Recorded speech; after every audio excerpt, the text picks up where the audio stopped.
Holy words, long preserved for our walk in this world. They resound with God's own heart. Oh, let the ancient words impart. Hello dear friends, Elder Mrandiwa welcomes you to our Murari SDA Sabbath School. And today we are on lesson 11 in our book of Joshua on lessons of faith titled Living in the Land. For Sabbath afternoon, dear friends, let's consider the following verses and chapters for our enrichment as we study this Sabbath School quarterly lesson. Joshua chapter 22, Ephesians chapter 6 verse 7, John 7 verse 24, Numbers verse 25, Proverbs 15 verse 1, and 1 Peter 3 verse 8 to 9. Our main text is coming from Proverbs 15 verse 1, which reads, "A gentle answer turns away wrath, but a harsh word stirs up anger."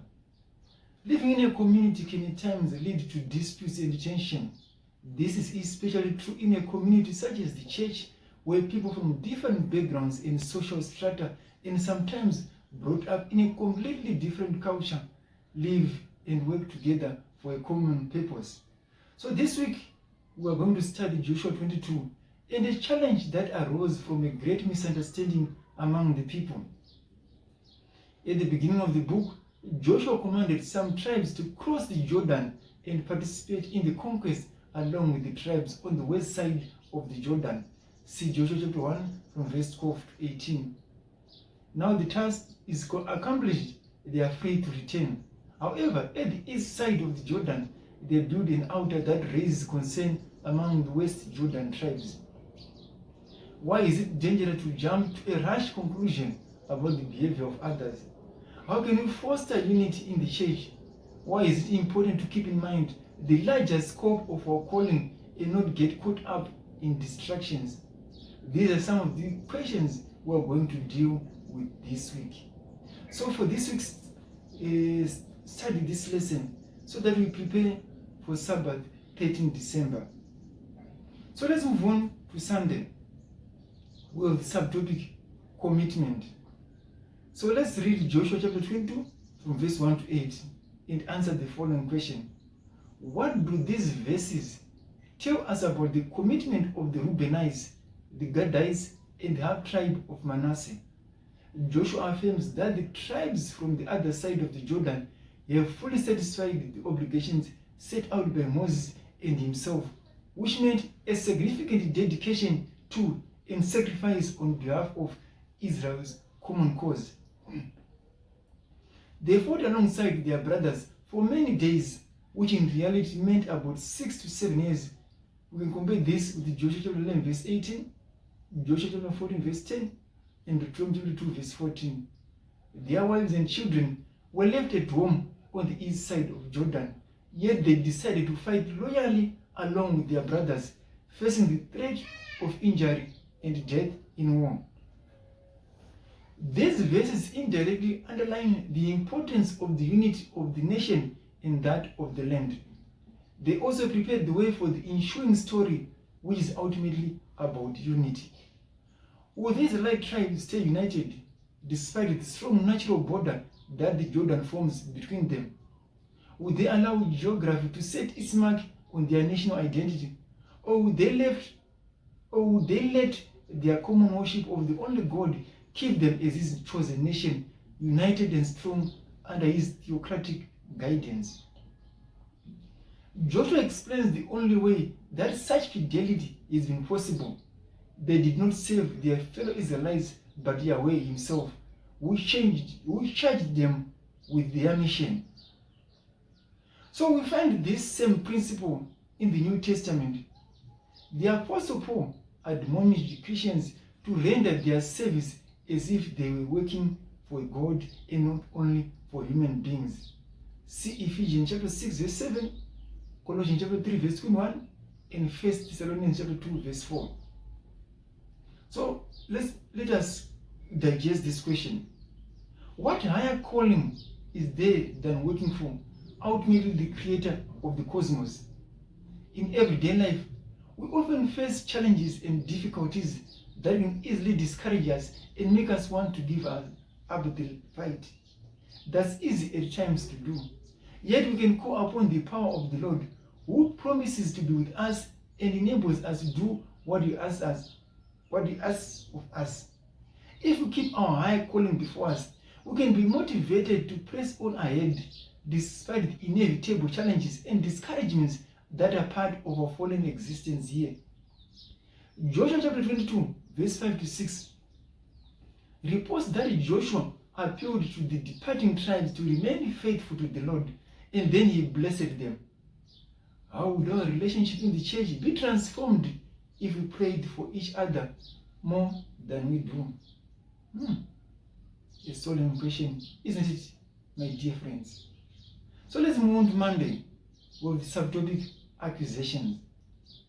Read the story of the returning tribes in Joshua chapter 22 from verse 9 to 20. What accusation do the West Jordan tribes level against the East Jordan tribes? To what extent were these accusations well founded? In contrast with verse 1, where the tribes on the east side are called by their usual form, Reubenites, Gadites, etc. Here a different expression is used, sons of Reuben, sons of Gad, and the half tribe of Manasseh, which is in contrast to the sons of Israel. Joshua chapter 20 verse 11, thus representing a different entity. In the narrative, the expression the whole congregation of Israel refers only to the 9.5 West Jordanian tribes, underlining the rift that developed between the two groups. Indeed, the underlying question of the ensuing story is whether the tribes on the east side of the river can be seen as Israelites. We would expect a smooth conclusion to the story. However, tension arises as the tribes from the east are reported to have erected an altar at the Jordan. The text here does not offer any reason for the act, nor does it describe the function of the altar or specific activity related to it. The ambiguity concerning the meaning of this altar is increased even more if you observe the flashbacks to the first crossing of the Jordan in chapters 3 and 4, where all Israel entered the edge of the Jordan to cross the river into mainland Canaan. Here, part of Israel comes to the region of the Jordan, but now to cross the river in the opposite direction. In both cases, a structure of stones is erected. The first served as a memorial, while the second is perceived to be an impressive altar. The question that inevitably comes to mind is, what do these stones mean? We can compare this with Joshua chapter 4, verse 6 and verse 22. Is this altar built for sacrifices, or is it only a memorial? Are these other tribes already starting to fall into apostasy? Lack of consultation with Joshua, Eleazar, or the tribal leaders creates room for a misunderstanding that potentially can lead to terrible conflict. What are Jesus and Paul referring to when they admonish us to avoid judging others? Read Luke 6 verse 37, John 7 verse 24, 1 Corinthians 4 verse 5. Why is it so easy to jump to wrong conclusions about the motives of others? Let's move on to Tuesday with the subtopic Wanted by the Past. Let's read Joshua chapter 22 from verse 13 to 15. Again, but now in the light of Numbers chapter 25.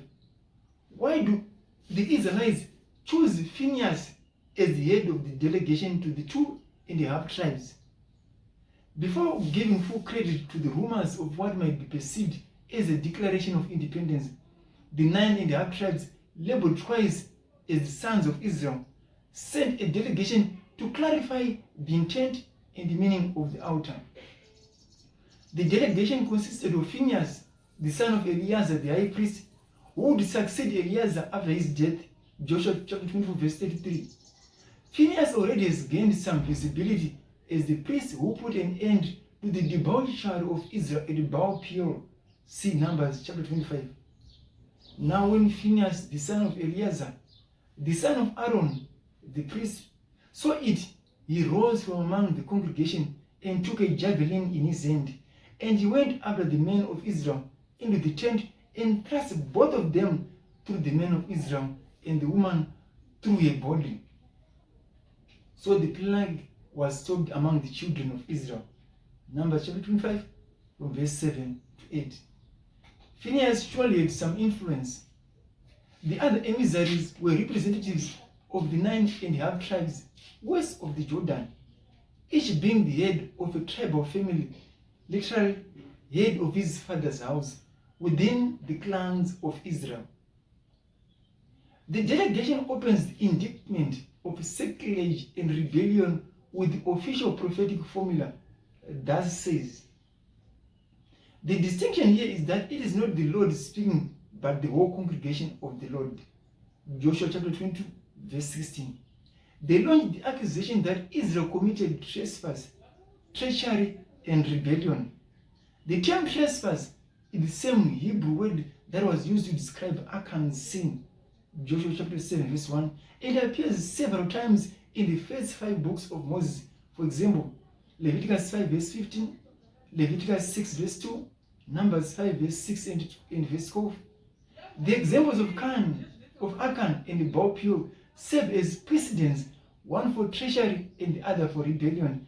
They also express the fear of the 9.5 tribes that the act of building an unauthorized altar will lead to apostasy, idolatry, and immorality, which will incur the wrath of the Lord upon the entire nation of Israel. We all have negative experiences from the past that will shape the way we deal with similar incidents in the future.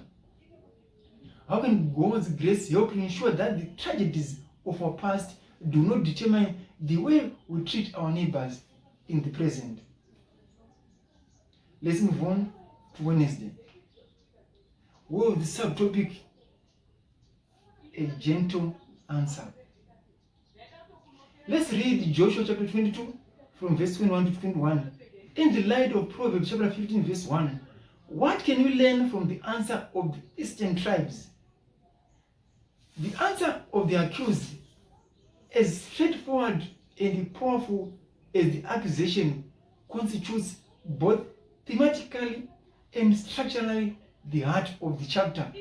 So far, the tribes have not replied to the accusations, but instead have quietly listened to the allegations against them. Given the seriousness of the charges, their patience is exemplary as they display the true meaning of the proverb. A soft answer turns away wrath, but a harsh word stirs up anger, as given in Proverbs chapter 15, verse 1. The opening sentence of the defense is a string of divine names attributed to God's God, Israel's gods. El Elohim, Yahweh, Joshua 22, verse 22. It is repeated twice with a growing force as it becomes a solemn oath in order to dispel the doubts and false accusations that almost lead to a civil war in Israel. They are strongly convinced that God fully knows and understands the situation, and they hope that the present delegation will arrive at the same conclusion.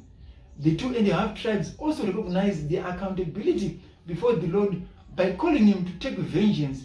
Compare with Deuteronomy chapter 18 verse 19 and 1 Samuel chapter 20 verse 16, if they are indeed guilty. A surprising revelation follows, which on the one hand proves the basis of the indictment void and altar cannot serve only as a place of sacrifice, and on the other hand discloses their true motivation. Fear of separation from Israel rather than apostasy was the true ground for their action. Thus, the building of the altar is not evidence of apostasy as had been supposed. Actually, the contrary is true. They have acted out of fear of the Lord, just as the western Jordan tribes did. The true base of Israel's unity is not the geography or the physical extent of the inheritance, but the spiritual allegiance to their requirements of the Lord. Powerful, isn't it? Hence, we need to know to judge without a righteous judgment, but weigh all the circumstances to arrive at a righteous conclusion, a righteous judgment. The genuine concern of the tribes on the west side of the river is also revealed in their authentic joy as the innocence of the tribes on the east is ascertained. Instead of feeling defeated by the arguments of their brothers, they show sincere happiness that their suspicions turned out to be wrong. Civil war in Israel was avoided and the unity of the nation preserved. How do you handle false accusations?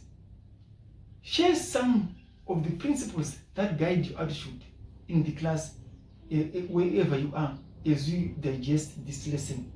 For inspiration, see Psalm 37, verse 3 to 6, and verse 34 and verse 37. Let's move on to Thursday, where the subtopic conflict resolution. Read Joshua chapter 22 from verse 30 to 34. How does this entire incident give us some insights into conflict resolution and ways of ensuring the unity of the church?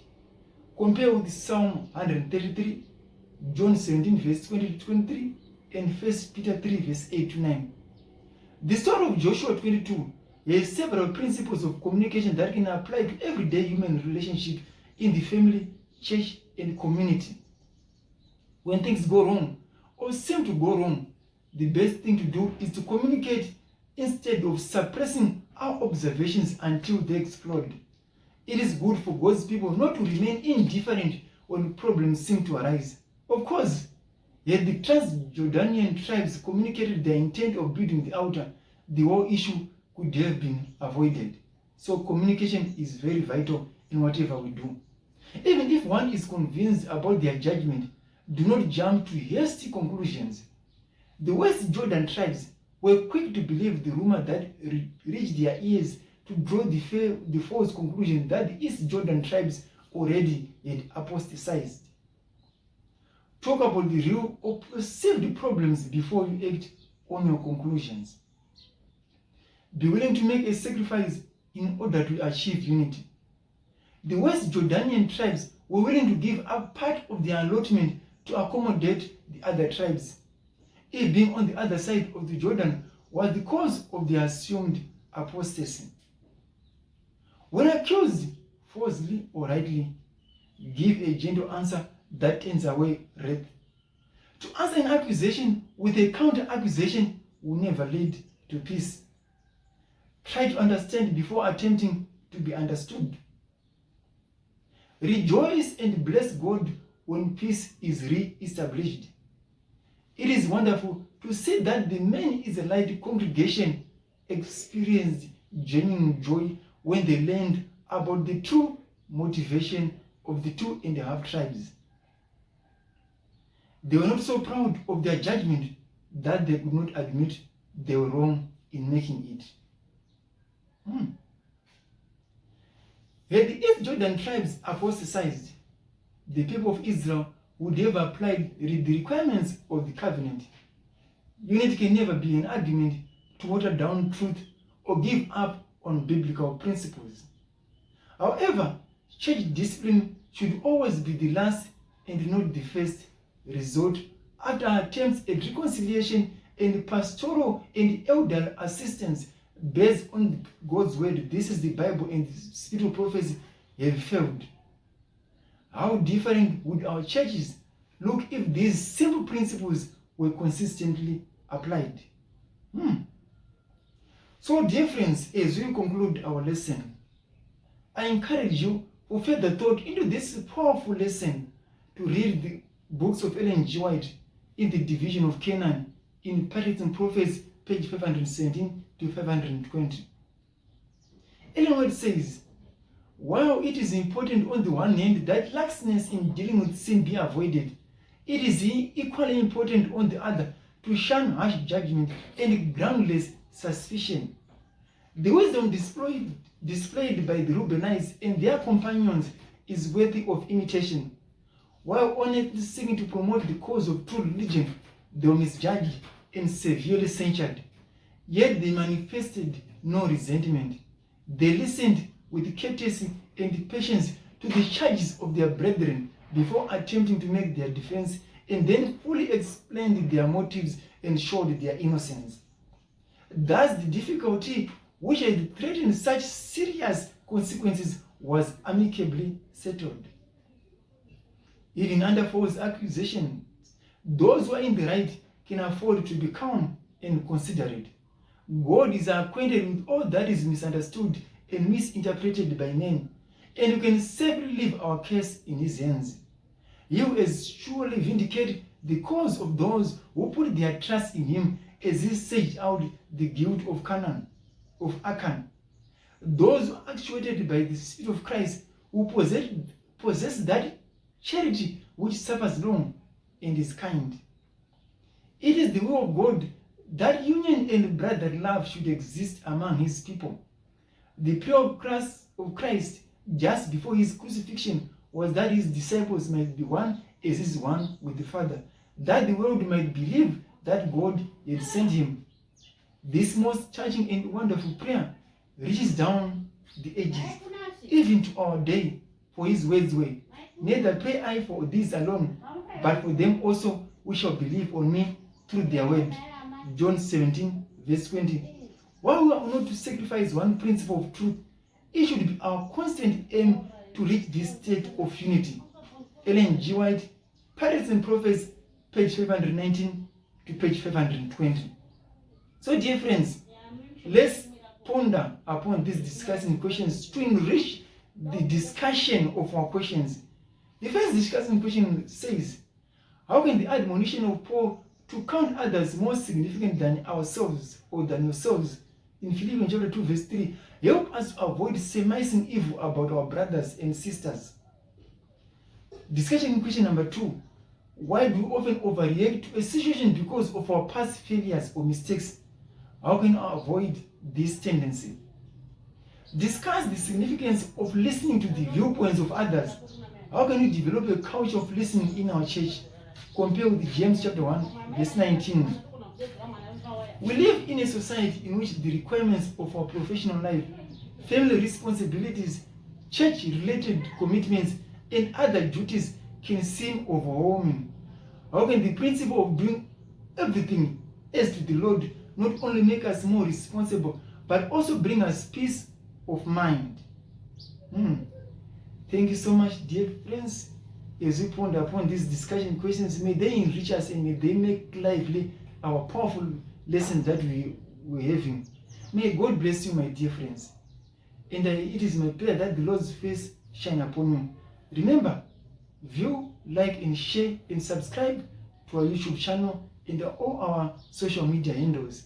May God bless you. By so doing, you are going to do the work of an evangelist.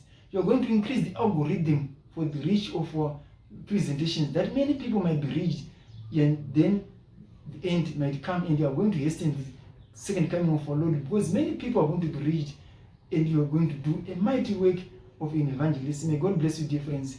Thank you so much. Elder Mnambiwa signing out. Thank you so much. Amen. Holy word.